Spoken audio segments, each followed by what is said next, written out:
chemo really takes it out of you. I mean, I've been the sickest that I've ever been before. Just exhaustion, nausea, headaches, just generally not feeling like myself. And so that's been really difficult to kind of manage, along with trying to stay active and live my normal life as a 25-year-old. So my name is Paige. I'm 25 years old from Denver, Colorado, and I was diagnosed with stage 3 rectal cancer in January of this year. Back in September of last year, I noticed some blood in my stool, and I didn't really think too much of it, but I was like, if this is still going on in 2 weeks, I'll go to my doctor. So 2 weeks goes by, so I go see my doctor. They're like, we're not super concerned, you're young, you don't have any family history of cancer or anything like that. Let's revisit this in a month. There weren't any other symptoms, no fatigue, nothing like that. So a month later, I'm still having the symptoms and no other symptoms. So they were still like, this is not cause for concern or anything like that, until I was finally able to get into a GI specialist who decided to do a colonoscopy on me. But yeah, there was just blood in the stool, and that was the only symptom. I'm pretty healthy other than that. I exercise probably every day. Well, I went and saw a GI specialist, and he kind of agreed with my doctor's assessment, but was like, to set your mind at ease, we'll do a colonoscopy. So we did a colonoscopy about a month later, and he came out immediately after I woke up from the procedure and was like, we don't even need to do a biopsy on this. I can confirm that this is cancer. Like, I just called an oncologist that's closer to where you live, and they'll be reaching out to you. But yeah, I can confirm that we found a cancerous tumor in your colon. It was terrifying. My mom, she lives in Dallas. She decided to come up for the procedure just because I was going to be under. And I'm really grateful that she was there because, imagine being alone when you get the news. I was 24 at the time, and I was just like, this can't be possible. I mean, I'm a picture perfect person of health. So, I was kind of just in disbelief. And then from there, I kind of just started to spiral a little bit. Like, is this, what stage is this? What does this mean? My mom had gone through her own cancer kind of fight a couple of years prior, and just watching her go through that, I was like, I don't want to go through that myself. I don't know how I would ever be able to push through that. So I was freaked out. Once I met with my oncologist, they were like, we have a pretty straightforward way of how we treat, colon cancer. At that point, they were able to clarify that it was stage 3. And so they were like, we have a plan. We will do 6 rounds of chemo, and then we will follow that with surgery to remove part of the colon.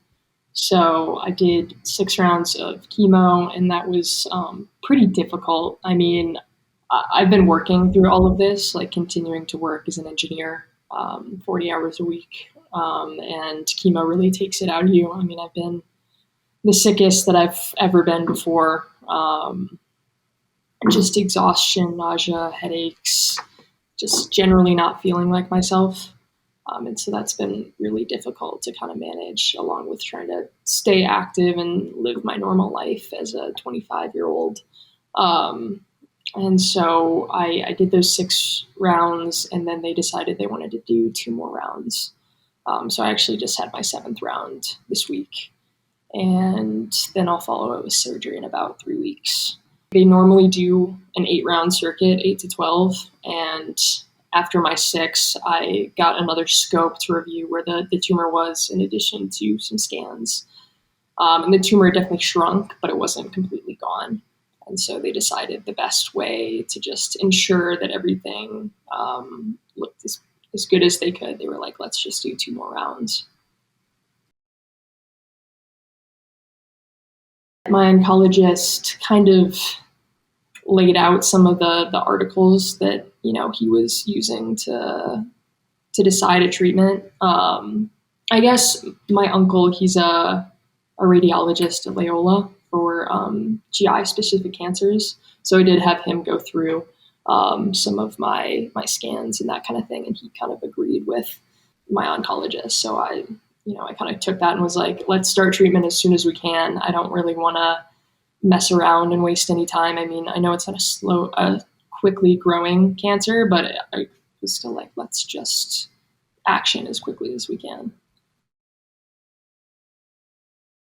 So surgery sounds like it's going to be 5 incisions through my abdomen to remove part of my colon, basically like a pipe, like remove an entire segment of it and reattach it. Um, I mean, it's daunting. I don't like the idea of surgery, but I like the idea of having the tumor removed a lot more. So I think that helps my outlook.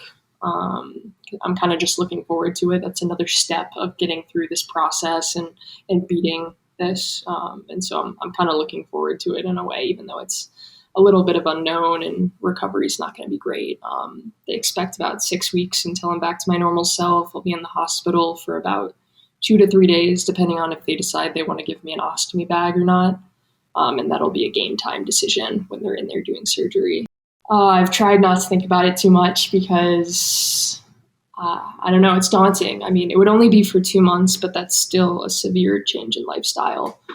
Um, so I'm trying to focus on not getting an ostomy bag, but if I do have to get one, that I'll have the same support that I've had throughout this entire journey, to kind of get through it and take care of myself.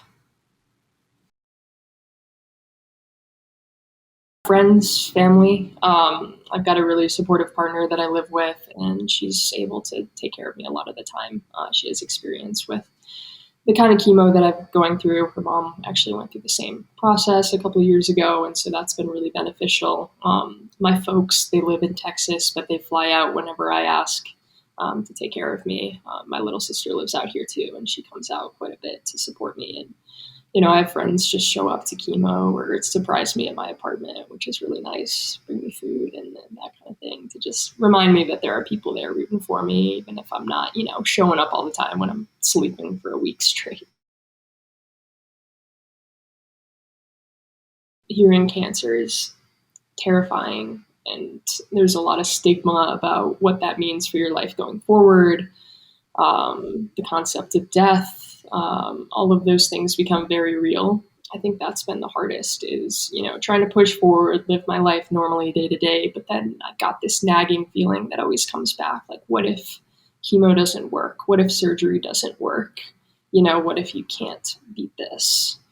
I mean, that happens to so many people and it's terrible and you hear it all the time. And so it's hard not to let those thoughts kind of seep in. And I think that's been the hardest part is reminding myself that I'm here now and I'm doing well now, and that's what's important, and that's all I can focus on. Probably the effects of chemo. Honestly, my mom went through radiation when she originally was diagnosed, so I watched her go through that process, and it was a lot different than the chemo process. I mean, you hear a lot of things about chemo is poison. It doesn't feel good, but I didn't think it would make me feel this sick and this unlike myself. And so I think I was pretty blindsided by the fact that I have to do this. After my first round, one of the nurses asked me, "Do you think you can do this 6 more times?" And I was like, "Well, I guess I don't really have a choice." I mean, it doesn't sound great. It sounds horrible, but it beats the alternative. So that's kind of the mental aspect of that. I think it's the freedom of not having to worry about something so serious. I think I went through life going, I eat healthy, I work out, I treat my body really well. I don't have to worry about a lot of things. And now that's changed. I mean, now I will forever have this as part of my identity and part of what I have to worry about every 6 months when I go to the doctor and we redo scans and check in. This is always going to be part of me now. And I kind of lost the freedom of being aloof to it. I think the big thing is just maintaining my lifestyle. I think that's been the biggest part of my story, like continuing to mountain bike, rock climb, ski throughout all of this in some sort of capacity. I was inspired by one of my favorite pro athletes who was diagnosed with cancer a couple of years ago. And I just remember after my diagnosis going through his page and looking at all the pictures of him, continuing to ride his bike and do all of these things while going through chemo and being like, okay, if someone can do that, like I'm gonna do that too. And that is what's gonna get me through this. So that's what I've been trying to kind of reflect in my own, journey and show that same thing because I think it's really important. Don't let the diagnosis dictate how you decide to live your life after you get it. I think that's been the biggest thing is I was terrified that I wasn't going to be able to do the things that I love, and doing the things that I love throughout all of this is what's kept me positive. It's what makes me feel like I'm not as sick as maybe the word cancer reflects.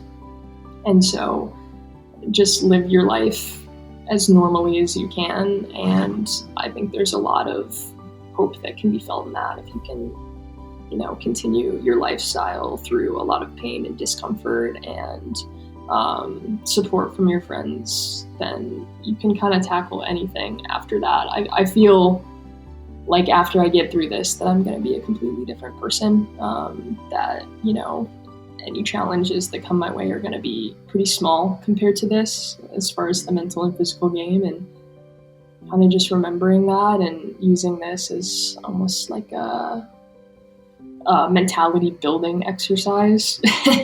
It's the best you can do. So that's what I'm trying to do.